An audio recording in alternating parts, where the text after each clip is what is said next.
என்னுடைய ஸ்கிரீன் தெரியுதா? அதிகாரம் படித்து முடித்து விட்டோம். கிறிஸ்துவுக்குள் அருமையானவர்களே, மறுபடியுமாக இந்த மாலை வேளையில ஆண்டவராகிய இயேசு கிறிஸ்துவின் நாமத்திலே உங்களை வாழ்த்தி இந்த ஜூம் இணையத்தின் மூலமாக ஏசாயா செகண்ட் பார்ட் அதனுடைய பைபிள் ஸ்டடி சீரீஸ்க்கு வந்து பங்கு பெற்றுக் கொண்டிருக்கிற உங்கள் அனைவரையும் ஆண்டவராகிய இயேசு கிறிஸ்துவின் நாமத்திலே வாழ்த்தி வரவேற்கிறேன். 55 அதிகாரம் படித்து முடித்து விட்டோம். இப்போது 56வது அதிகாரத்துக்குள்ளாக நாம் நுழைகிறோம். இங்கே தெய்வீக நபர்களை குறித்து பார்க்கிறோம். இவர்கள் சரியான காரியத்தை செய்கிறவர்கள், நீதிமான்களையும் அவருடைய சிறப்பு நாளை மதிக்கிறவர்களையும் கடவுள் ஆசீர்வதிக்கிறார் அப்படின்னு சொல்லி இந்த பகுதியில பார்க்கிறோம். ஸோ ஆண்டவர் அவருக்கு பிரியமான காரியத்தை முக்கியமாக ஓய்வு நாளை பரிசுத்த குலைச்சலாக்காதபடி ஆசரித்து ஒரு பொல்லாப்பையும் செய்யாதபடி தன் கையை காத்து கொண்டிருக்கிற மனுபுத்திரனும் பாக்கியவான் அப்படின்னு சொல்லி சொல்றாரு. நியாயத்தை கை கொண்டு நீதியை செய்யுங்கள் அப்படின்னு சொல்லி சொல்றாரு. சோ தொடர்ந்து பார்க்கும்போது சேவ்டு ஜென்டைல்ஸ், ரட்சிக்கப்பட்ட புறஜாதிகள், அவர்கள் இரண்டாம் தர குடிமக்களாக கருதப்படுவதில்லை. அந்நிய புத்திரன் சொல்லி 3ஆம் வசனத்துல பார்க்கிறோம். அவர்கள் கர்த்தரிடம் திரும்பும் போது யூதர்களைப் போலவே அவர்கள் ஏற்றுக்கொள்ளப்படுகிறார்கள். அதற்கு உதாரணமாக தான் இந்த அன்னகனை பத்தி இங்க சொல்லப்பட்டிருக்கு. அப்போ இந்த அன்னகர்கள் கூட 3ஆம் வசனத்திலே கடைசியில அன்னகனும் இதோ நான் பட்டமரம் என்று சொல்லாதிருப்பானாக. அப்போ புறக்கணிக்கப்பட்டவருக்கு உதாரணமாக இந்த அன்னகர்களை குறித்து அங்கே சொல்லப்படுகிறது. தொடர்ந்து பார்க்கும் பொழுது அர்ப்பணிப்புள்ள அன்னகர்கள், மகன்கள் அல்லது மகள்கள் ஒருபோதும் வழங்க முடியாத அளவுக்கு கடவுள் அவர்களுக்கு அதிக மரியாதை அளிக்கிறார் அப்படின்னு சொல்லி இந்த பகுதியில பார்க்கிறோம். வெளிநாட்டவருக்கும் நாடு கடத்தப்பட்டவருக்கும் ஆண்டவர் ஒரு வாக்குறுதியை கொடுக்கிறாரு. அவர்களின் தியாகங்கள் ஏற்றுக்கொள்ளப்படுகின்றன அல்லது அவருடைய பலிகள் ஏற்றுக்கொள்ளப்படுகின்றன அப்படின்னு சொல்லி இந்த பகுதியில நம்ம தெரிந்து கொள்ளலாம். அப்போ இந்த பகுதியில நம்ம அறிந்து கொள்ள வேண்டிய காரியம் என்னவென்றால், ஆண்டவர் அவருடைய மந்தையிலே வராத ஆடுகளை குறித்து கரிசனை உடையவராக இருக்கிறார். நாம் ஒரு பிரபலமான பாடலை, ஆவிக்குரிய பாடலை கேள்விப்படுகிறோம். மந்தையில் சேரா ஆடுகளே, எங்கிலும் கோடி கோடி உண்டே, நிந்தையில் ஆன்ம பாரம் கொண்டே சேருவோம் வாரி திருச்சபையே. அப்போ ஆண்டவர் நமக்கு கொடுத்திருக்கக்கூடிய மிக முக்கியமான ஒரு பணி என்னன்னா, நம்ம மந்தையில் சேராத ஆடுகளை, அப்போ புறஜாதியாக இருக்கிறவர்கள், காணியாட்சிக்கு புறம்பாக இருக்கிறவர்கள், அவர்களை குறித்து நம்ம கரிசனை உடையவர்களாக இருக்கணும். ஏனென்றால் ஆண்டவரே அவர்களை குறித்து கரிசனை உடையவராக இருக்கிறார் அப்படின்னு சொல்லி இந்த பகுதியில நம்ம தெரிந்து கொள்றோம். அப்போ இதை குறித்து சொல்லும் போது அவர்கள் ஆலயத்தில் தேவனுடைய மகிழ்ச்சியை அனுபவிக்கிறார்கள் அப்படின்னு சொல்லி 7-8 வசனத்துல வாசிக்கிறோம். நான் என் பரிசுத்த பர்வதத்துக்கு கொண்டு வந்து என் ஜெப வீட்டிலே அவர்களை மகிழ பண்ணுவேன். அப்போ அவருடைய ஆலயம் எல்லா தேசங்களுக்கும் ஜெப வீடாக இருக்கிறது அப்படின்னு சொல்லி நம்ம தெரிந்து கொள்ளலாம். அவர்களுடைய பலிகளும் என் பலி பீடத்தின் மேல் அங்கீகரிக்கப்பட்டிருக்கும். என்னுடைய வீடு சகல ஜனங்களுக்கும் ஜெப வீடு எனப்படும் அப்படின்னு சொல்லி சொல்லப்பட்டிருக்கு. இதைத்தான் மத்தேயு எழுதின நற்செய்தி நூல் 21வது அதிகாரம் 13ஆம் வசனத்துல நம்ம பார்க்கிறோம். இந்த கொள்கையை மீறியது இயேசுவை கோபப்படுத்தியது. ஏனென்றால் அவங்க தேவனுடைய வீடு ஜெப வீடு, அதை கள்ளர் குகையாக மாற்றினார்கள். அப்போ அந்த மத்தேயு 21ஆம் அதிகாரத்துல இருக்கக்கூடிய பகுதியை நமக்கு தெரியும். முக்கியமாக நம்ம அந்த குருத்தோலை ஞாயிற்கு அடுத்தபடியாக வரக்கூடிய அந்த நாட்கள்ல அதை குறித்து அதிகமாக தியானிப்போம். அப்போ அந்த கோவிலுக்கு புறஜாதியா ஜெபிக்க வரக்கூடிய ஒரே இடமான வெளிப்பிரகாரத்தை கண்டபோது அது ஜெப வீடு அல்ல, வெளிப்புற சந்தையை போல இருந்தது. அவர் பணம் மாற்றுவோரையும் வியாபாரிகளையும் துரத்தினார் அப்படின்னு சொல்லி அந்த பகுதியில நம்ம பார்க்கிறோம். ஒரு தேவனுடைய மனிதன் மிக அழகாக சொன்னார் என்னவென்றால், church is the only organization which exists for its non-members. Church is the only organization which exists for its non-members. சபை அங்கத்தினர்கள் அல்லாதவர்களுக்காக ஏற்படுத்தப்பட்ட ஒரு நிறுவனம் வந்து திருச்சபை என்று சொல்லலாம். எந்த ஒரு நிறுவனமும், எந்த ஒரு அமைப்பும் அதில் உள்ள இருக்கக்கூடிய அங்கத்தினர்களுடைய நன்மைக்காக தான் அதிகமாக பிரயாசப்படுது. அதை தான் முக்கியமான ஒரு நோக்கமாக கொண்டு செயல்படுறாங்க. ஆனா, திருச்சபையானது, சபையானது, சர்ச் என்றது என்னன்னா, அது எதற்காக இருக்கிறது என்றால், அது சபையில சேராத ஆட்கள் இருக்காங்கல்ல, அவங்கள சபைக்குள்ள கொண்டு வரணும் அப்படின்றதை குறித்து அதை கரிசனை உடையவர்களாக இருக்குது. அப்போ நம்ப திருச்சபைன்னா, இயேசு கிறிஸ்துவினுடைய மக்களாகிய, அவரை ஏற்றுக்கொண்ட விசுவாசிகளாகிய நம்ம எல்லாம் எடுத்துக்கொள்வோம். அப்போ நம்ப உயிர் வாழ்றதே எதுக்காகன்னா, நம்ப சொகுசா இருக்கணும், நம்ப நல்லா இருக்கணும், நம்முடைய தேவையெல்லாம் சந்திக்கப்படணும், நான் ரட்சிக்கப்பட்டுட்டேன், நான் பரலோகத்துக்கு போறேன் அப்படின்ற எண்ணத்தோட இல்ல. என்னுடைய கரிசனை, என்னுடைய பாரம், என்னுடைய வாழ்க்கையின் நோக்கம் என்னவென்றால், ஆண்டவரை அறியாதவர்களை எப்படி நான் ஆண்டவருக்குள்ள கொண்டு வர்றது? அப்படின்ற ஒரு கரிசனையோடு கூட செயல்பட வேண்டியது அவசியம். ஒரு கற்பனை கதை என்னவென்றால், இந்த ஃபுட்பால் கால்பந்து வந்து ஆண்டவர்கிட்ட கம்ப்ளைண்ட் பண்ணுச்சாம். யார பத்தி கம்ப்ளைண்ட் பண்ணுச்சாம்? புல்லாங்குழலை பத்தி, ஃப்ளூட்ட பத்தி. அப்ப என்ன சொல்லுச்சாம், கடவுளே எனக்குள்ளேயும் காத்து தான் இருக்குது. இந்த புல்லாங்குழலுக்குள்ளேயும் காத்து தான் இருக்குது. ஆனா இந்த புல்லாங்குழல் ஃப்ளூட்ட எல்லாரும் கையில தான் வச்சிருக்காங்க. எல்லாரும் அத டேபிள்ல வைக்கிறாங்க. அதுக்கு வாய்க்கு பக்கத்துல கொண்டு போறாங்க. புல்லாங்குழல யாரும் கீழயே போடுறதில்ல.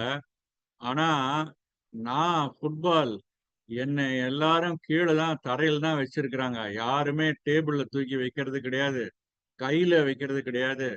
என்ன தரையில வைக்கிறாங்க. அதோட மாத்திரம் இல்ல, எட்டி எட்டி உதைச்சுட்டே இருக்கிறாங்க. அப்போ எனக்குள்ளேயும் காத்து தான் இருக்குது. புல்லாங்குழலுக்குள்ளேயும் காத்து தான் இருக்குது. ஏன் ஆண்டவரே எங்களை இப்படி வித்தியாசமாக படைச்சீர் அப்படின்னு சொல்லி அந்த கால்பந்து, ஃபுட்பால் ஆண்டவர்கிட்ட கேட்டுதாம். அப்போ ஆண்டவர் சொன்னாராம், "நீ சொல்றது சரிதான். உனக்குள்ளேயும் காத்து தான் இருக்கு. அந்த புல்லாங்குழல், ஃப்ளூட்டுக்குள்ளேயும் காத்து தான் இருக்குது. ஆனா, நீ காத்தெல்லாம் வாங்கி வாங்கி உள்ளேயே அடைச்சு வச்சிருக்கிற. ஆனா இந்த புல்லாங்குழல் பாரு, அதுக்குள்ள காத்து போச்சுன்னா, அந்த 4, 5 துவாரங்கள் வழியாக அந்த காத்த வெளியில விடுது. அது வெளியில விடும்போது, ஒரு இனிய இசை, இனிய நாதம், இனிய ஓசை, அ அதிலிருந்து இன்னிசை அதிலிருந்து வெளியில வருது. அதனால தான் எல்லாரும் அத கையில வச்சிருக்காங்க. எல்லாரும் அத வந்து வாய்க்கு பக்கத்துல கொண்டு போறாங்க. நீ எல்லா காத்தையும் இங்க உள்ளேயே வாங்கி வாங்கி வச்சுக்கிட்டு வெளியில காத்தே விடுறதில்ல. அதனால தான் நீ தரையில கிடக்குற. அதனால தான் உன்னை எல்லாரும் எட்டி எட்டி உதைக்கிறாங்க அப்படின்னு சொல்லி கடவுள் சொன்னாராம். இது ஒரு கற்பனை கதை. அப்போ இதிலிருந்து நமக்கு தெரிந்து கொள்ள வேண்டிய காரியம் என்னன்னா, கடவுள் நம்மள ஆசீர்வதிக்கிறார்ன்னு அத அப்படியே சேர்த்து சேர்த்து வச்சுக்கிறதுல ஒரு பிரயோஜனமும் கிடையாது. நம்ம வந்து ஒரு புல்லாங்குழலைப் போல ஆசீர்வாதத்தின் வாய்க்கால்களாக கடவுள் நம்மை ஆசீர்வதிப்பார் என்றால், அந்த ஆசீர்வாதத்தை பிறருக்கு பகிர்ந்து கொடுக்கக்கூடியவர்களாக, ஆண்டவரை அறியாத மக்களுக்கு அந்த ஆசீர்வாதத்தை செல்லும்படியாக கரிசனை உடையவர்களாக நம்ம இருக்கணும். அப்போ அருமையானவர்களே, நம்ம ஒரு கால்பந்தை போல இருக்கிறோமா? ஒரு புல்லாங்குழலைப் போல ஒரு வாழ்க்கையை நடத்துகிறோமா? இந்த ஃபுட்பாலை போல எல்லா காத்தையும், எல்லா ஆசீர்வாதத்தையும் வாங்கி வாங்கி வச்சுக்கிட்டு, நம்ம வாழ்க்கையில அ கஷ்டப்பட்டுட்டு இருக்கிறோமா?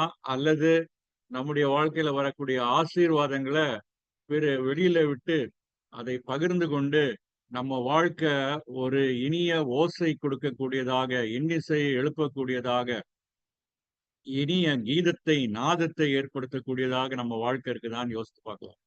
சரி, தொடர்ந்து இந்த பகுதியில 10லிருந்து 12 வசனங்களை வாசிக்கும்போது, ஆண்டவர் என்ன சொல்கிறார் என்றால், இந்த பகுதியில இவர்கள் வந்து அ இஸ்ரவேலினுடைய மதத் தலைவர்களை குறித்து சொல்லுகிறார்.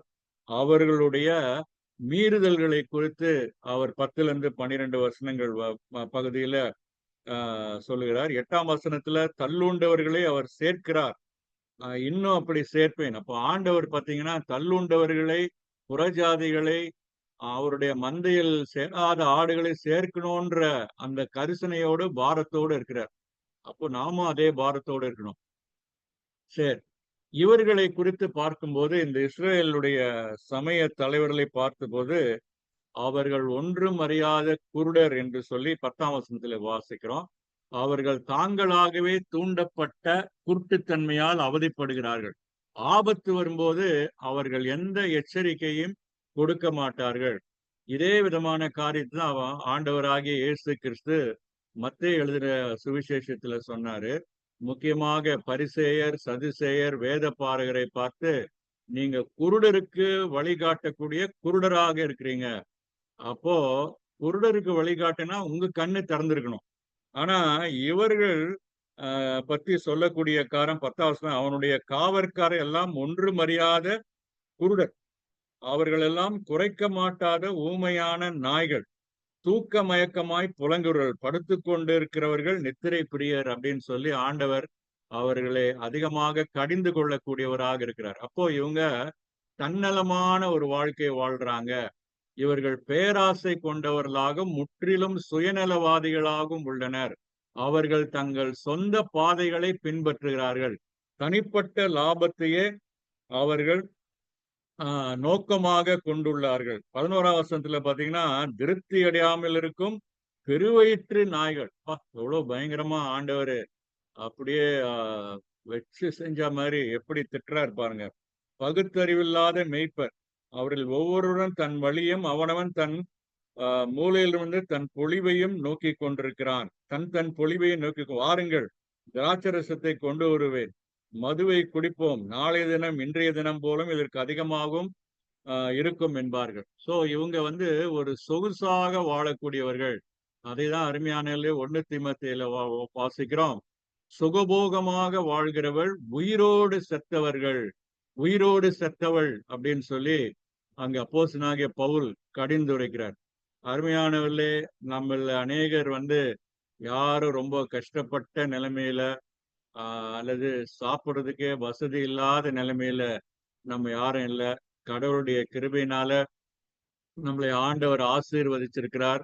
அநேகருக்கு நல்ல சாப்பாடு கிடைக்குது, நல்ல வீடு கொடுத்திருக்கிறாரு, சொகுசான ஒரு வாழ்க்கையை கொடுத்திருக்கிறாரு, வேலை செய்வதற்கு நிறைய வேலைக்காரர்களை கொடுத்திருக்கிறாரு. நம்ம வந்து சொந்த வீட்டுல இருக்கிறோம், வெளியில சென்று வருவதற்கு நல்ல வாகனம் இருக்குது. சரி, இப்படி நமக்கு ஆண்டவர் இவ்வளவு தூரமா நம்ம ஆசீர்வதிச்சிருக்கிறாரு. ஆனால் இவைகளை கொண்டு நாம் எப்படி ஆண்டவரை மைமைப்படுத்துகிறோம்? இதெல்லாம் ஆண்டவர் நமக்கு கொடுத்த பிச்சை, ஆண்டவர் நமக்கு கொடுத்த ஈவு, ஆண்டவர் கரத்திலிருந்து பரிசாக பெற்று கொண்டிருக்கிறோம். இதை தன்னலமாக நம்ம நமக்காக வைத்துக் கொள்ளக்கூடாது. அப்படியும் அதே போல 11ஆம் வசனத்துல பாத்தீங்கன்னா, இவ்வளோ வசதி இருந்தாலும் நம்மள அநேகர் என்ன செய்யறாங்க? 11ஆம் வசனத்துல சொல்ற மாதிரி திருப்தி அடையாமல் இருக்கும் பெருவயிற்று நாய்கள் அப்படின்னு சொல்றார். அப்போ இவ்வளவு இருந்தாலும் எனக்கு அது இல்ல பாருங்க, பக்கத்து வீட்டுக்காரங்களுக்கு அங்க அது இருக்குது, எங்களுடைய சொந்தக்காரங்களுக்கு அந்த வசதி இருக்கு, எனக்கு அந்த வசதி இல்லைன்னு சொல்லி நிறைய நேரத்துல திருப்தியற்றவர்களாக இருக்கிறோம். அப்போ ஆண்டவர் போதும் என்கிற மனம், அப்போ எல்லா விதமான காட்லினஸ், காட்லினஸ் வித் கண்டென்மெண்ட், அப்போ திருப்தியாக கூடிய ஒரு மனநிலைமை தான் கடவுளுக்கேற்ற ஒரு பக்தி வைராக்கியம் அப்படின்னு சொல்லி சொல்றோம். இப்ப தமிழ்லயே நம்ம பழமொழி கேள்விப்பட்டிருக்கிறோம், போதும் என்கிற மனமே பொன் செய்யும் மருந்து அப்படின்னு சொல்லி. அப்போ அருமையானவர்களே, ஒரு சீன பழமொழி என்ன சொல்லுதுன்னா, one who lives for himself is a pool, one who lives for his family is a try, only a person who lives for others is a citizen அப்படின்னு சொல்லி சொல்லப்பட்டிருக்கு. யாரு தனக்காக வாழ்றாங்களோ அவங்க ஒரு முட்டாள். யாரு தன்னுடைய குடும்பத்தின் நலனுக்காக மாத்திரம் வாழ்றாங்களோ அவங்க ஒரு இனத்தை சார்ந்தவர்கள். ஆனால் யாரு பிறருக்காக வாழ்றாங்களோ அவர்களே ஒரு நாட்டினுடைய உண்மையான குடிமக்கள் என்று சொல்லி சீன பழமொழி சொல்லுது. அப்போ நம்முடைய ஆண்டவரும் அதை பத்தி தான் சொல்றார். உன்னை போல பிறனையும் நேசி. ஆண்டவர் கொடுத்த 2 முக்கியமான கட்டளை. அந்த முக்கியமான கட்டளையில வேதபாரன் வந்து கேட்கிறான், ஆண்டவரே பிரதான கட்டளை எது அப்படின்னு சொல்லி கேட்கிறான். அப்போ பிரதான கட்டளை எதுன்னு சொல்லி சிங்குலர்ல கேட்கிறான். ஆண்டவர் சிங்குலர்ல பதில் சொல்லிட்டு போயிருக்கலாம். ஆனா அவர் என்ன சொன்னாரு, உன் தேவனாகிய கர்த்தரிடத்தில் முழு இதயத்தோடும் முழு ஆத்மாவோடும் முழு பலத்தோடும் முழு சிந்தையோடும் அன்பு கூறுவாயாக அப்படின்னு சொல்லிட்டு ஒரு கமா அல்லது ஒரு செமிகோலன் போட்டுட்டு, இதற்கொப்பாக இருக்கக்கூடிய கற்பனை என்னவென்றால், உன்னிடத்தில் நீ அன்பு கூறுவது போல பிறனிடத்திலும் அன்பு கூறுவாயாக அப்படின்னு சொல்லி முடிச்சார். அப்போ ஆண்டவர் வந்து ஒரு பகுதியை மாத்திரம் சொல்லி புல் ஸ்டாப் வச்சிருக்கலாம். ஆனா அப்படி புல் ஸ்டாப் வைக்கல. அங்க ஒரு கமாவோ செமிகோலனோ போட்டு சொல்றாரு. அப்போனா என்ன சொல்றாரு, நீ உண்மையாகவே ஆண்டவரை நேசிப்பன்னா மற்றவங்களை நேசிக்காம நீ என்ன நேசிக்க முடியாது. அதே போல நீ மற்றவங்களை நேசிக்கணும்னா என்ன கட்டாயம் நீ நேசித்தாகணும். அப்போ not one without the other அப்படின்னு சொல்லி சொல்லலாம். அப்போ நான் ஆண்டவரை நேசிக்கிறேன் நேசிக்கிறேன்னு சொல்லி நான் ஜெபம் பண்றேன், சர்ச்சுக்கு போறேன், நான் வந்து பைபிள் ஸ்டடி பண்றேன், நான் ஊழியத்துல ஈடுபாடு கொண்டிருக்கிறேன், நான் உபவாசம் பண்றேன், ஆண்டவரை துதித்து பாடுறேன் அப்படின்னு சொல்லி பக்தி விருத்திக்கு ஏதுவான காரியங்கள் எல்லாம் செஞ்சுட்டு இருந்தாலும், அப்போ இந்த ஐஸ்வர்யவான் லாசரு கதை போல நம்ம வீட்டுக்கு வெளியில ஒரு லாசர் இருக்காரு. அவரு வந்து சாப்பாடு இல்லாம கஷ்டப்படுறாரு. அப்போ அவரை குறித்து கவலை இல்லாமல், நான் என் சகோதரனுக்கு காவலாளியோ அப்படின்னு சொல்லி காயின் சொன்னான். அதுபோல ஆம் ஐ மை பிரதர்ஸ் கீப்பர் அப்படின்னு சொல்லி சொன்னான். எவன் எக்கேடு கெட்டு போனா என்ன, நான் உண்டு என் வேலை உண்டுன்னு இருக்கிறேன் அப்படின்னு சொல்லி இருந்தான்னா, அது ஒரு ஆவிக்குரிய முதிர்ச்சியே கிடையாது. அப்போ நம்ம உண்மையான ஆவிக்குரிய வாழ்க்கையில முதிர்ச்சி இருந்தோம் என்றால், கர்த்தரை நேசிக்கக்கூடியவர்களாகவும் பிறரை நேசிக்கக்கூடியவர்களாகவும் இருப்போம். சரி, அடுத்த இதுல நம்ம பார்க்கிறோம் 12ஆம் வசனத்துல, அவர்கள் பொருள் சார்ந்த குடிகாரர்கள். So they where materialistic. அப்போ உலகத்தினுடைய காரியங்களை குறித்து அவர்கள் அதிகமாக கரிசனை உடையவர்களாக இருக்கிறார்கள். எண்ணத்தை உண்போம், எண்ணத்தை குடிப்போம், எண்ணத்தை உடுப்போம் என்று சொல்லி, அப்போ மெட்டீரியலிஸ்டிக் உலக பிரகாரமான காரியம் தான் அவங்களுக்கு தேவையா இருக்குது. அருமையானவர்களே, நமக்கு வந்து நல்ல ஒரு வேலை இருக்கணும், நல்ல சம்பாத்தியம் இருக்கணும், நல்ல குடும்பம் இருக்கணும், நல்ல வீடு இருக்கணும், நம்ம யாருக்கும் பாரமா இருக்கக்கூடாது. அதெல்லாம் உண்மைதான். ஆனா நம்ம இதையே அதிகாலமே நேரமே எழுந்து இரவு வெகு நேரம் விழித்திருந்து எண்ணத்தை உண்போம், எண்ணத்தை உடுப்போம், எண்ணத்தை குடிப்போம், எப்படி வாழ்வோம், எப்படி இருப்போம் அப்படின்னு சொல்லி அதை பத்தி யோசிச்சிருந்தீங்கன்னா பிரயோஜனம் இல்லை. அதனாலதான் அப்போஸ்தலனாகிய பவுல் 1 கொரிந்தியர் 15ஆம் அதிகாரம் 19ஆம் வசனத்துல சொல்றாரு, இம்மைக்காக மாத்திரம் நாம் கிறிஸ்துவின் மேலே நம்பிக்கை விசுவாசம் கொண்டிருப்போமான் என்றால் எல்லா மனிதரை காட்டிலும் பரிதபிக்கப்படத்தக்கவர்களாக இருப்போம். அப்போ வெறும் மெட்டீரியலிஸ்டிக் திங்ஸுக்காக இம்மைக்காக மாத்திரம் நம்ம வாழக்கூடியவர்களாக இருப்போம் என்றால் எல்லா மனுஷரை காட்டிலும் நம்ம பரிதபிக்கப்படத்தக்கவர்கள். சரி, தொடர்ந்து இங்க பார்க்கும்போது ஒரு பயங்கரமான சோகத்தை குறித்து நம்ம பார்க்கிறோம். அப்புறம் இவங்க ஆண்டவர் வந்து இவருடைய பாவத்தின் காரணமாக கடவுளின் மந்தை காட்டு மிருகங்களால் துண்டு துண்டாக பிரிக்கப்படுகிறது. அப்போ 9ஆம் வசனத்துல வெளியில் சஞ்சரிக்கிற சகல மிருகங்களே, காட்டில் உள்ள சகல மிருகங்களே பட்சிக்க வாருங்கள் அப்படின்னு சொல்லி சொல்றாரு. அப்போ பாவத்துல வாழும்போது ஆண்டவர் என்ன சொல்றாரு, உங்களுக்கு தண்டனை உண்டு அப்படின்னு சொல்லி நம்மை அதிகமாக எச்சரிக்கிறார். சரி, அப்படியே 57ஆவது அதிகாரத்துக்குள்ள வருவோம். அங்கே வந்து இளம் வயதில் இறக்கும் நல்லவர்களை குறித்து பார்க்கிறோம். Those who tie the good who tie young அப்படின்னு சொல்லி பார்க்கிறோம். சோ சில சமயங்கள் எதிர்கால தீமையிலிருந்து தப்பிக்க கடவுள் இதை அனுமதிக்கிறார் அப்படின்னு சொல்லி பார்க்கிறோம். நீதிமான் மடிந்து 57ஆம் அதிகாரம் பாருங்க. நீதிமான் மடிந்து போகிறான், ஒருவரும் அதை மனதில் வைக்கிறதில்லை. புத்திமான்கள் எடுத்துக் கொள்ளப்படுகிறார்கள், ஆனாலும் தீங்கு வராதற்கு முன்னே நீதிமான் எடுத்துக் கொள்ளப்படுகிறான் என்பதை சிந்திப்பார் இல்லை. சோ சில சமயத்துல ரொம்ப கஷ்டப்படக்கூடாது அப்படின்றதுக்காக ஆண்டவர் சில சமயத்துல ஆ சிலர வந்து ஆ திடீர்னு ஆ எடுத்துக்கொள்றத நம்ம பார்க்குறோம். அப்போ நம்ம நெறைய நேரத்துல கேள்விப்படுவோம். நல்லா பேசிட்டு இருந்தாரு, நல்லா வந்தாரு. திடீர்னு பார்த்தா அவரு இந்த உலகத்த விட்டு போயிட்டாரு, இயற்கையை எய்திட்டாரு அப்படின்றது ஆச்சரியமா இருக்குது அப்படின்னு சொல்லி நம்ம நெனைக்கிறோம். ஸோ கடவுளுடைய வழிகள் வந்து நமக்கு புலப்படாம இருக்கிறது. ஆண்டவர் சில சமயத்துல எதிர்கால இது மாரி எதிர்பாராத சில காரியங்களை நம்முடைய வாழ்க்கையில அனுமதிக்கிறாரு. அப்போ ஒருவேளை திடீர் மரணம் வருகிறது என்று சொன்னால், ஒரு பெரிய எதிர்கால தீமையிலிருந்து தப்பிக்கிறதுக்காக கடவுள் இதை அனுமதிக்கிறாரோ! அப்படின்னு சொல்லி நம்ம யோசிக்கிறதுக்கான வாய்ப்பு உண்டு. இது இப்படித்தான் அப்படின்னு நான் சொல்ல வரல. ஒருவேளை அந்த ஒரு வாய்ப்பு இருக்குதுன்னு தான் நான் சொல்ல வரேன். சரி, அடுத்த பகுதி 57ஆம் அதிகாரம் 3லிருந்து 13 வரைக்கும் இஸ்ரவேலின் விக்கிரக ஆராதனைக்காரர்களை குறித்து பார்க்கும். அப்போ இவர்களுடைய துன்மார்க்கத்தை குறித்து 3, 4 வசனங்கள்ல பார்க்கிறோம்.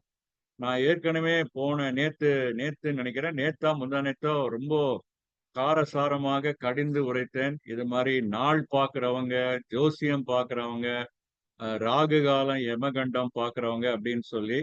ஒருவேளை நீங்க அத எப்படி நினைத்தீர்களோன்னு தெரியல. ஆனா பாருங்க, இங்க நான் கடவுள் சொல்றத தான் நான் சொல்றேன். என் சொந்த கருத்த நான் சொல்லல.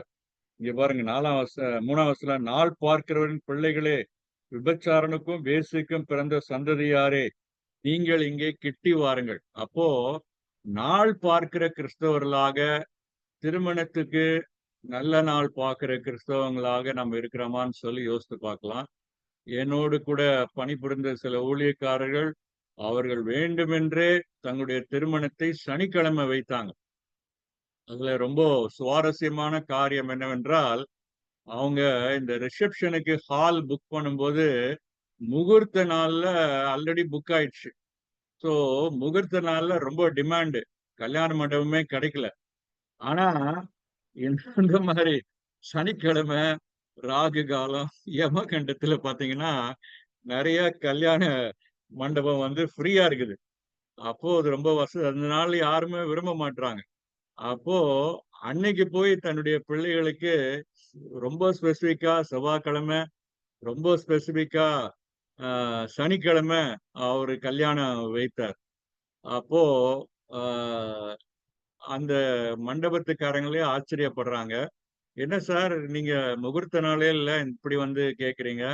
ரொம்ப ஃப்ரீயா இருக்கு சார். உங்களுக்கு இல்லாம யாருக்கு?" அப்படின்னு சொல்லி ஃப்ரீயா குடுத்துடுறாங்க. சரி. அப்போ நம்ப அவர்களுடைய விசுவாசத்த, நம்பிக்கைய பாராட்டணும். ஏதோ பைபிள படிக்கிறோம், ஜெபம் பண்றோம், ஆவிக்குரிய பிள்ளைகளா இருக்கிறோம்னு சொல்லிட்டு, இந்த உலக வழக்கத்தோடு நம்ம ஒத்து போனோம்னா, இந்த உலகத்தோடு ஒத்து போனோம்னா, நமக்கும் அவிசுவாசிக்கும் என்ன வித்தியாசம்? ரட்சிக்கப்பட்டவர்களுக்கு, ரட்சிக்கப்படாதவர்களுக்கு என்ன வித்தியாசம்? ஆண்டவருடைய பிள்ளைகளுக்கும், புறஜாதிகளுக்கும் என்ன வித்தியாசம்? அப்போ இவர்கள் வந்து ஆண்டவரை சேவிக்கிறேன்னு சொல்லி, அவர்கள் வந்து என்ன பண்ணாங்க, அ விக்கிரக ஆராதனை செய்யக்கூடியவர்களாக, உலகத்தோடு கூட ஒப்புரவாகக் கூடியவர்களாக இருந்தாங்க. அதனால தான் விபச்சாரிகள் அப்படின்னு சொல்லி சொல்றார். பாவிகள், பொய்யர்களின் பிள்ளைகள் அப்படின்னு சொல்லி சொல்றார். அப்போ இவங்க அ பொய் பேசக்கூடியவர்களாக, பரியாசம் பண்ணி, யாருக்கு விரோதமாக வாயைத் திறந்து நாக்கை நீட்டுகிறீர்கள், நீங்கள் துரோகம் பண்ணுகிற பிள்ளைகளும், கள்ள சந்ததியாரும் அல்லவோ அப்படின்னு சொல்லி ஆண்டவர் இந்த 4ஆம் வசனத்துல பொய்களின் பிள்ளைகள் அப்படின்னு சொல்லி ஆண்டவர் அவர்களை கடிந்து கொள்றத பார்க்கிறோம். சோ தொடர்ந்து 5ஆம் வசனத்து 11ஆம் வசனத்துல ஆண்டவர் அவர்களுடைய தொழுகையை குறித்து, வழிபாட்டை குறித்து சொல்றாரு. அவர்கள் தங்க பரிசுகளை வணங்குகிறார்கள், நேசிக்கிறார்கள் அப்படின்னு சொல்லி பார்க்கிறோம். அப்போ இவர்கள் வந்து தங்களுக்கென்று எப்படி அந்த ஆரோன் பொற்சிலையை உருவாக்கி, தங்கத்துல உருவாக்கி, இதுதான் கடவுள்ன்னு சொல்லி பணிந்து கொண்டானோ, அதுபோல இவர்கள் எல்லாரும் ஆ தொடர்ந்து அ ம் எ இந்த விதமான விக்கிரகங்களை உண்டாக்கி பணிந்து கொள்ளக்கூடியவர்களாக இருக்கிறாங்க. அதனால 6ஆம் வசனத்துல பார்த்தீங்கன்னா, "பள்ளத்தாக்குகளுள்ள வளவளப்பான சிலைகளிடத்தில் உன் பங்கு இருக்கிறது. அவைகளே உன் வீதம். அவைகளுக்கு நீ பான பலியை வார்த்து போஜன பலியை செலுத்துகிறாய். இவைகளின் மேல் பிரியப்படுவேனோ? அப்போ நீ உயரம் உன்னதமான மலையின் மேல் மஞ்சத்தை வைக்கிறாய், அங்கேயும் பலியிடும்படி ஏறுகிறாய். அப்போ இவர்கள் பாகால் வர்ஷிப்புக்கு இவங்க போறாங்க அப்படின்னு சொல்லி இந்த பகுதியில பார்க்கிறோம். அப்போ இவங்க எல்லாரும் ஆண்டவர் ஒன்றான மெய்தேவனாகிய ஆண்டவரை வணங்குவதற்கு பதிலாக, சிருஷ்டிகரை வணங்குவதற்கு பதிலாக, சிருஷ்டிப்பை வணங்கக்கூடியவர்களாக இருந்தார்கள். 11ஆம் வசனத்துல, நீ யாருக்கு அஞ்சி பயப்படுகிறாய்? நீ பொய் சொல்லுகிறாயே. நீ என்னை நினையாமலும் உன் மனதிலே வைக்காமலும் போகிறாய். நான் வெகு காலம் மௌனமாய் இருந்தேன் அல்லவா? ஆகையால் எனக்கு பயப்படாதிருக்கிறாய் அப்படின்னு சொல்லி ஆண்டவர் சொல்றார். அப்புறம் என்ன சொல்றாரு? உன் நீதியையும் உன் கிரியைகளையும் நான் வெளிப்படுத்துவேன். அவைகள் உனக்கு உதவாது. நீ கூப்பிடும்போது உன் கணங்கள் உன்னை தப்புவிக்கட்டும். காற்று அவையெல்லாம் பறக்கெடுத்து மாயவைகளை கொண்டு போகும். என்னை நம்பியிருக்கிறவனோ தேசத்தை சுதந்திரித்து என் பரிசுத்த பர்வதத்திலே காணியாட்சிக்காரனா இருப்பான். அப்போ ஒண்ணு நம்ம நம் தேவனாகிய உன் தேவனாகிய கர்த்தர் ஒருவரே. அவரையன்றி வேறே தேவர்கள் உனக்கு உண்டாயிருக்க வேண்டாம். யாதொரு சொரூபத்தை ஆகிலும் யாதொரு விக்கிரகத்தை ஆகிலும் நீ வணங்கவும் நமஸ்கரிக்கவும் வேண்டாம் அப்படின்னு சொல்லி சொன்னார். அப்போ அருமையானவர்களே, நம்ம எல்லாம் விக்கிரக ஆராதனையில இல்லாம இருக்கலாம். ஆனா கொலோசியருக்கு எழுதின நிருபத்தை நீங்க திருப்பிக் கொள்வீர்கள் என்றால், கொலோசியருக்கு எழுதின நிருபத்தை நீங்க பாருங்க. அங்கு கொலோசியருக்கு எழுதின நிருபத்துல 3ஆம் அதிகாரத்துக்கு நீங்க திருப்புவீர்கள் என்றால், அங்க ஒரு விக்கிரக ஆராதனையை பத்தி அந்த பகுதியில சொல்லப்பட்டிருக்கிறத நம்ம பார்க்கிறோம். அந்த இடத்துல கொலோசியர் 3ஆம் அதிகாரம் அந்த பகுதியில ஆஹ் 3ஆம் அதிகாரம் கொலோசியர் 3:5 பாத்தீங்கன்னா, ஆகையால் விபசாரம், அசுத்தம், மோகம், துர்ரிச்சை, விக்கிரக ஆராதனையான பொருளாசை. பாத்தீங்களா? அப்போ பொருளாசை நமக்கு இருந்தாவே அது விக்கிரக ஆராதனை தான். அப்போ நம்ம எந்த ஒரு கல்லுல, மண்ணுல, களிமண்ல செஞ்ச கடவுளை நம்ம வணங்காம இருக்கலாம். ஆனா நம்முடைய வாழ்க்கையில யோசித்து பாருங்க, பொருளாசை அப்படின்ற விக்கிரக ஆராதனை இருக்குதா? பொருள் மேல நம்ம நம்பிக்கை வைக்கக்கூடியவர்களாக, மெட்டீரியலிஸ்டிக்காக நம்ம காணப்படுறோமா அப்படின்னு சொல்லி பார்க்க வேண்டியது அவசியம். அப்போ நம்ம பொருளுக்காக கடவுளை காட்டி கொடுக்கக்கூடியவர்களாக இருக்கிறோமா? சில வேளைகள்ல நம்ம பணத்தை பெறுவதற்காக, நல்ல சம்பளத்தை பெறுவதற்காக நம்ம கிறிஸ்தவர்கள் என்று கூட சொல்லாம நம்ம அப்படி ஒரு வாழ்க்கையை நடத்தக்கூடியவர்களாக நம்ம இருக்கிறோம். அப்போ நம்முடைய வாழ்க்கையில பண ஆசை இல்லாதபடி, பொருளாசை இல்லாதபடி நம்மளை பார்த்து கொள்ள வேண்டியது அவசியம். அடுத்த வாரம் சதுர்த்தி நீங்க நம்ம ஒரு பண்டிகை நம்முடைய தேசத்துல கொண்டாடுறாங்க. 27ஆம் தேதி. ஒருவேளை அடுத்த வாரம் நான் சொல்லியிருக்கலாம். ஆனா இன்னைக்கே சொல்றேன். அப்போ ஒரு தஞ்சாவூர்ல ஒரு சரபோஜி என்ற ஒரு மன்னன் இருந்தார். அந்த மன்னன் என்ன சொன்னார் என்றால், அவருக்கு கீழே வேலை செய்யக்கூடிய அல்லது அவருக்கு அந்த சபையில, அந்த அரண்மனையில கவிஞர்கள் நிறைய பேர் இருப்பாங்க. அந்த கவிஞர்ல ஒருத்தர் கிறிஸ்தவர். அவர்கிட்ட போய் இந்த சதுர்த்தி அன்னைக்கு அந்த சிலை வணக்கத்தை ஆஹ், பெருமைப்படுத்துகிற விதமாக, அந்த கடவுளை போற்றும் விதமாக ஒரு பாடலை இயற்றிட்டு நாளைக்கு பாடு அப்படின்னு சொல்லி ராஜா கட்டளை கொடுக்கிறார். சரபோஜி ராஜா தஞ்சாவூர் அரண்மனையில இந்த கட்டளையை கொடுக்கிறார். அப்போ இந்த கிறிஸ்தவ கவிஞர் அவர் ஆண்டவரை மாத்திரம்தான் வணங்கினார். அப்போ மற்ற விக்கிரகங்களை அவர் வணங்கவில்லை. வீட்டுல அவருக்கு பயங்கர கலக்கம். நைட்டு தூங்கவே முடியல. எப்படி நான் ஒரு அந்நிய தேவனை பாடுறது, அவரை எப்படி நான் போற்றி புகழ்றது, என் தேவனாகிய கர்த்தரை நான் எப்படி காட்டி கொடுப்பேன், அவரை எப்படி நான் மறுதளிப்பேன் அப்படின்னு சொல்லி ரொம்ப தூக்கம் இல்லாம படுக்கையில புரண்டு புரண்டு படுத்தாரு. அப்ப அவங்க மனைவி, என்ன விஷயம், ஏன் உங்களுக்கு தூக்கம் வரல அப்படின்னு கேட்டபோது, இந்த மாதிரி ஒரு பிரச்சனையில மாட்டிட்டு இருக்கிறேன், நான் என்ன செய்ய போறேன்னு தெரியல. ஒருவேளை நான் அந்த அரண்மனையில ராஜ அரண்மனையில நான் ஒரு ஆஸ்தான கவிஞராக இருக்கிறபடினால ராஜா சொல்ற கட்டளைக்கு கீழ்ப்படியணும். ஆனா இப்படி நான் ஒரு காரியத்தை செய்ய சொல்றாரு. எப்படி முடியும் அப்படின்னோனே, இதுக்கு நீங்க ஏன் பயப்படுறீங்க? நம்ம உயிரை எடுத்தா எடுத்துட்டு போகட்டும். நீங்க கடவுள மாத்திரம் ஆராதிப்பேன்னு சொல்லுங்க அப்படின்னு சொல்லி அவங்க மனைவி அவங்கள தைரியப்படுத்துனாங்க. அடுத்த நாள் வந்தது. அரண்மனையிலே இந்த கிறிஸ்தவ கவிஞரை பாட சொன்னாரு. அவர் என்ன பாட்டு பாடினார் தெரியுமா? இயேசுவையே துதி செய் நீ மனமே, இயேசுவையே துதி செய், கிறிஸ்தேசுவையே துதி செய் நீ மனமே, இயேசுவையே துதி செய். அவர் வேற யாரும் இல்ல, வேதநாயக சாஸ்திரியார். இப்ப இருக்கிற வேதநாயக சாஸ்திரியார்ல அவருடைய தாத்தார் அல்லது முப்பாட்டனார்ன்னு சொல்லலாம். அவர் எழுதின பாட்டை தான் இன்னைக்கு நம்ம கீர்த்தனையில பாடிட்டு இருக்கிறோம். இயேசுவையே துதி செய் நீ மனமே, இயேசுவையே துதி செய். அந்தரவான் தரை எல்லாத்தையும் படைத்த அந்த இயேசுவையே துதி செய்ன்னு சொல்லி அவர் பாடினார். அந்த பாட்டுக்கு பின்னாடி இப்படி ஒரு பயங்கரமான ஒரு சூழ்நிலை நிகழ்ச்சி நடந்தது நம்மளுக்கு நிறைய பேருக்கு தெரியாது. அப்போ என்ன குறிப்புனா, சத்தியம்னா நம்முடைய வாழ்க்கையில ஆண்டவரை மாத்திரம் துதிக்கணும், ஆண்டவரை மாத்திரம் மகிமைப்படுத்தணும். நம்முடைய வாழ்க்கையில எந்த விதமான விக்கிரகம், பொருளாசை என்ற விக்கிரகம் இருக்கக்கூடாது. சரி. தொடர்ந்து 14ல இருந்து 21 வரைக்கும் நம்ம இருக்கக்கூடிய பகுதியில மனம் திரும்புபவர்களை பற்றி கான்ட்ரைட் பீப்பிள் அப்படின்னு சொல்லி அவர்களை குறித்து பார்க்கிறோம். மனம் திரும்பிய மற்றும் தாழ்மையான நபர்களுடனான கடவுளுடைய உறவை ஏசாயா இந்த இடத்துல அவர் விவரித்து சொல்றதை குறித்து நம்ம பார்க்கிறோம். அப்போ இந்த 15ஆம் வசனம் நல்ல ஒரு அருமையான வசனம். 15ஆம் வசனம் என்ன சொல்லுதுன்னா, நித்தியவாசியும் பரிசுத்தர் என்கிற நாமம் உள்ளவருமாகிய மகத்துவம் உன்னதமானவர் சொல்லுகிறார். உன்னதத்திலும் பரிசுத்த ஸ்தலத்திலும் வாசம் பண்ணுகிறனார் பணிந்தவர்களின் ஆவியை உயிர்ப்பிக்கிறதுக்கும் நொறுங்கினவர்கள் இதயத்தை உயிர்ப்பிக்கிறதுக்கும் நொறுங்குண்டு பணிந்த ஆவியர்களிடத்திலும் வாசம் பண்ணுகிறேன். அப்போ நித்தியவாசி, பரிசுத்தர், மகத்துவம் உள்ளவர், உன்னதமானவர், அவர் விரும்பக்கூடிய நபர்கள். ஆனா அவர் யாருடைய உள்ளத்துல குடியிருக்கிறார்னா, பணிந்த ஆவியை உடையவர்கள்.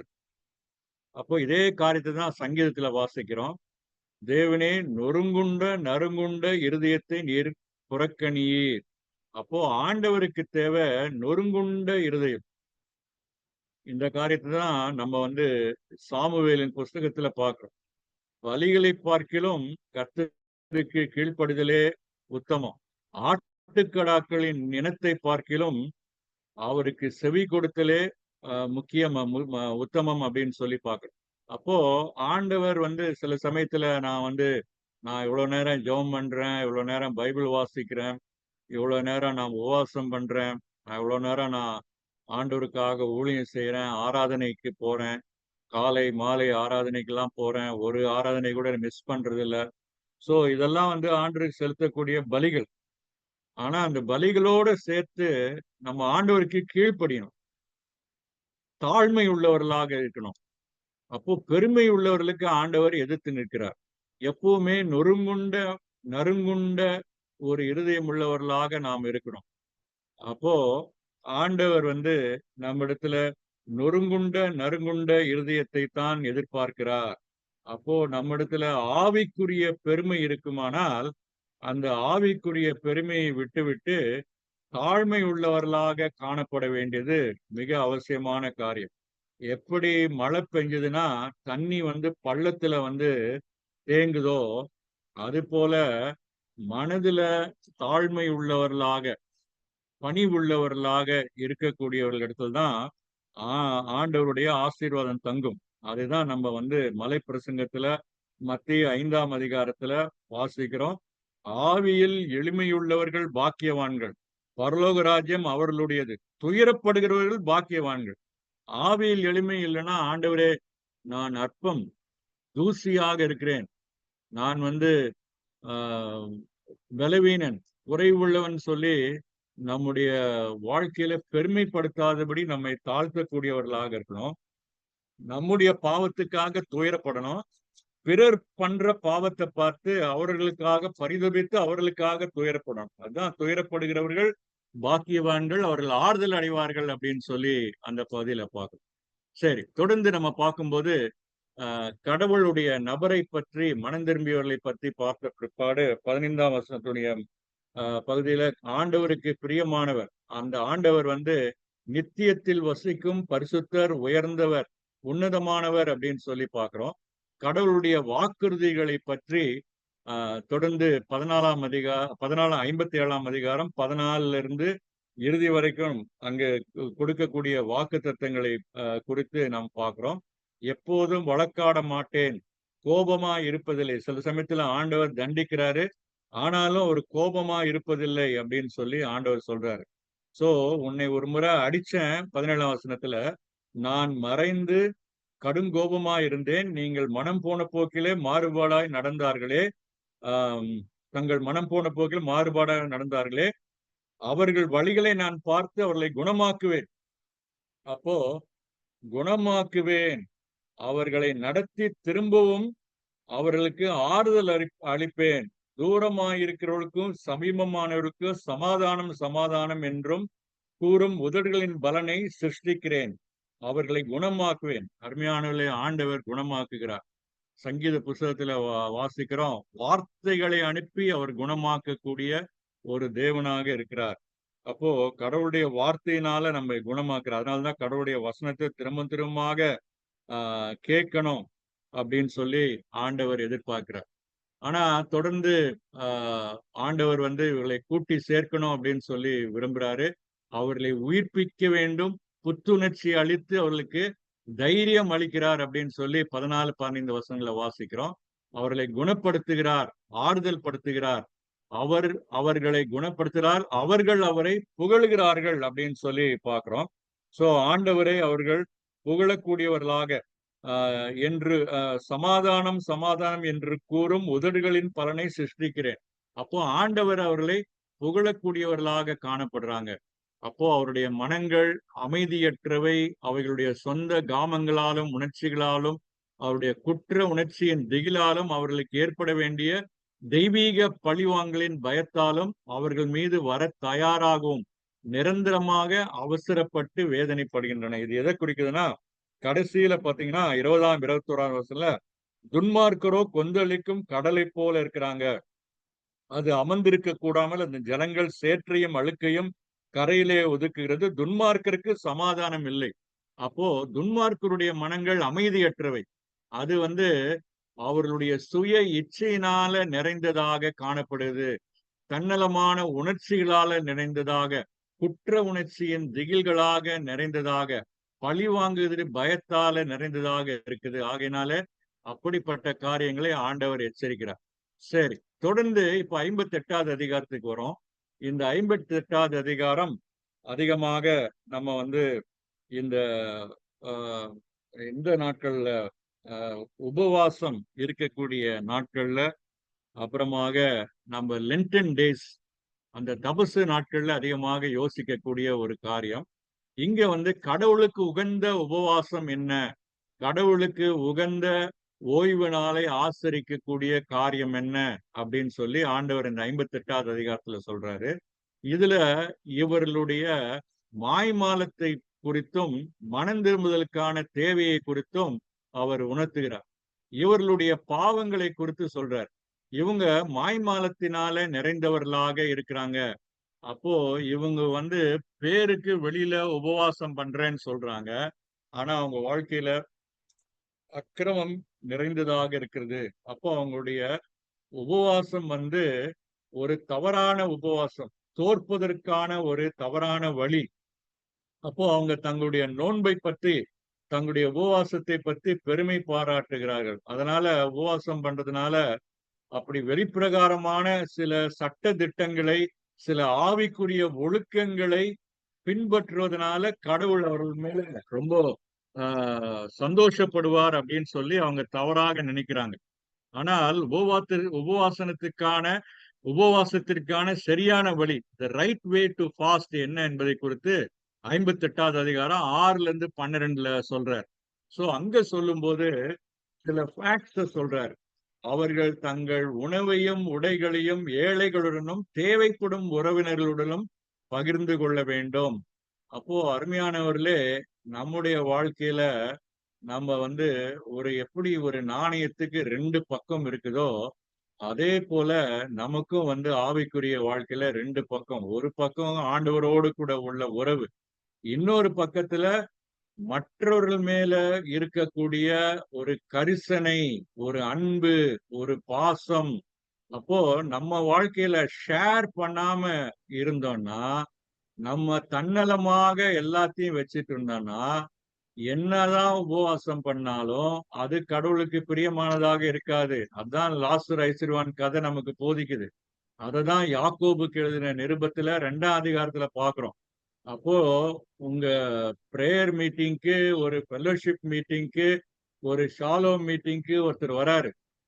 அவரு கிழிஞ்ச ட்ரெஸ் போட்டுட்டு இருக்கிறாரு. அவருடைய செப்பல் பிஞ்சு போயிருக்குது. அவரை பத்தி கவலைப்படாம, வாங்க நம்ம ஜெபம் பண்ணலாம். வாங்க நம்ம வந்து பைபிள் ஸ்டடி பண்ணலான்னு சொல்லி சொன்னோம்னா, அது சரியான பக்தியாக இருக்காது. அப்போ நம்ம பைபிள் ஸ்டடி பண்றது தப்பு இல்ல. பிரேயர் பண்றது தப்பு இல்ல. ஃபாஸ்டிங் பிரேயர் பண்றது தப்பு இல்ல. ஆண்டவரை ஆராதிக்கிறது தப்பு இல்ல. ஆனா இத செய்யும்போது, நம்ம சரீர பிரகாரமாக மற்றவர்களுடைய தேவையை நம்ம அறிந்து கொள்ளணும். ஆ உலக பிரகாரமாக கஷ்டத்திலும், துன்பத்திலும், வேதனையிலும் இருக்கக்கூடியவங்களை பத்தி நம்ம கரிசனையுடையவர்களாக இருக்கணும். சோ ஃபேக்ட்ஸ்க்கு அப்புறமாக ஃப்ரூட்ஸை பத்தி சொல்றாரு. அவருடைய கனிகள் 11ஆம் வசனத்திலிருந்து 12ஆம் வசனத்துல பார்க்கும்போது, ஆ ஆண்டவர் சொல்றாரு, கர்த்தர் நித்தமும் உன்னை 10ஆம் வசனம் ரொம்ப அருமையான வசனம்.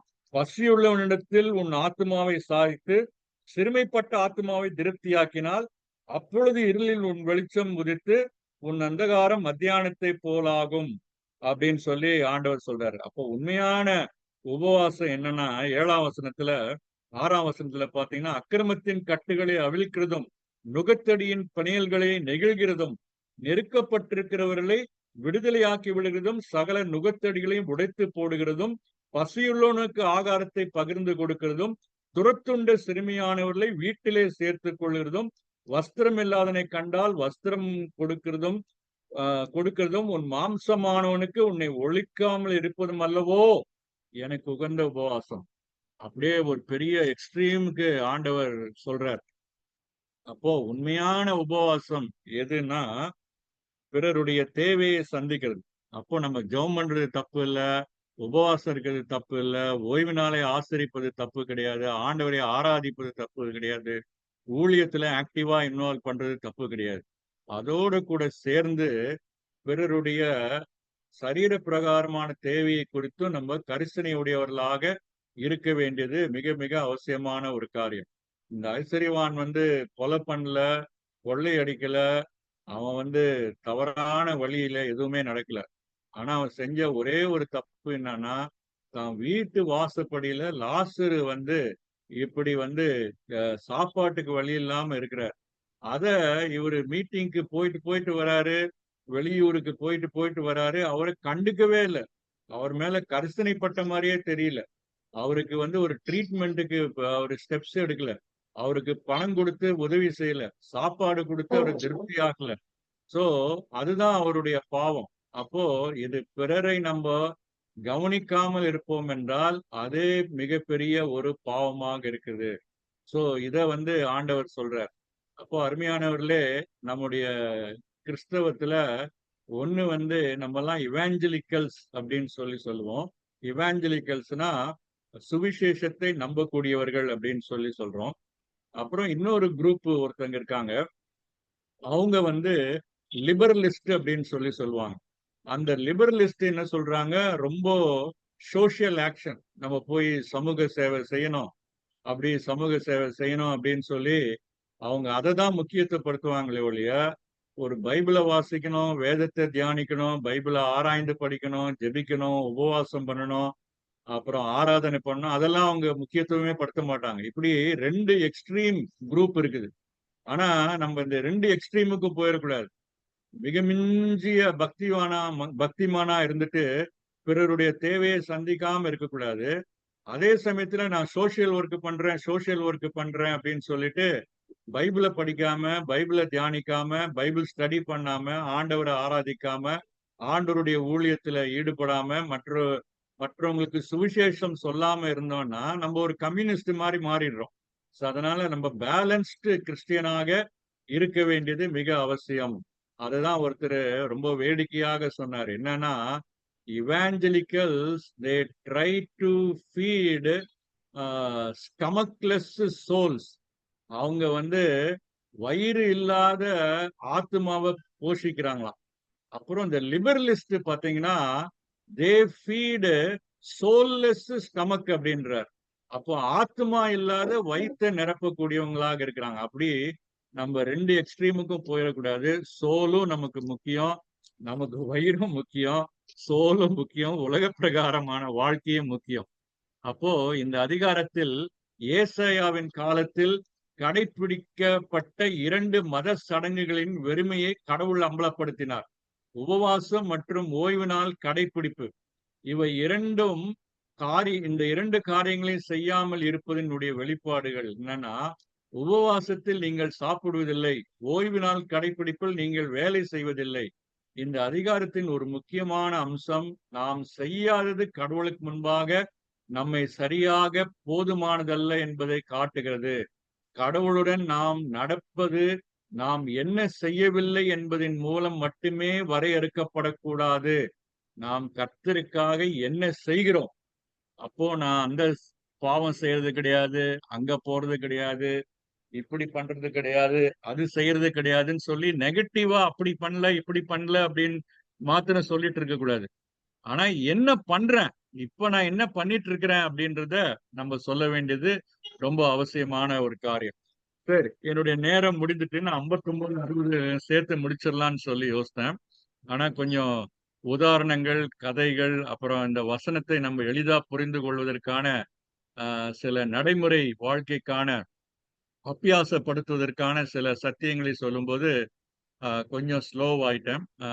எப்படி இருந்தாலும் பரவாயில்ல. நம்ப அநேகமா திங்கள் அல்லது செவ்வாயில முடிச்சிருவோம்னு சொல்லி நினைக்கிறேன். இதுவரைக்கும் நம்ம 58 அதிகாரம் வந்துட்டோம். இன்னும் 8 அதிகாரம் இருக்குது. ஆண்டவருக்கு சித்தமானால் திங்கட்கிழமை ஒரு 4 அதிகாரத்தையும், செவ்வாய்க்கிழமை ஒரு 4 அதிகாரத்தையும் பார்த்துட்டோம்னா, இன்னும் 8 அதிகாரம் 66 படிச்சு முடிச்சிடலாம்னு சொல்லி கிறிஸ்துவுக்குள்ளாக நம்புறேன். ஸோ தொடர்ந்து இந்த நோட்ஸ் எல்லாம் அனுப்புறேன். நீங்க தயவுசெய்து இத படிச்சு பாருங்க. வேதத்த தியானிச்சு பாருங்க. கடவுளுடைய வசனத்துல நீங்க நிலைத்திருங்க. சரி, கண்களை மூடி நம்ம ஜெபிக்கலாம்.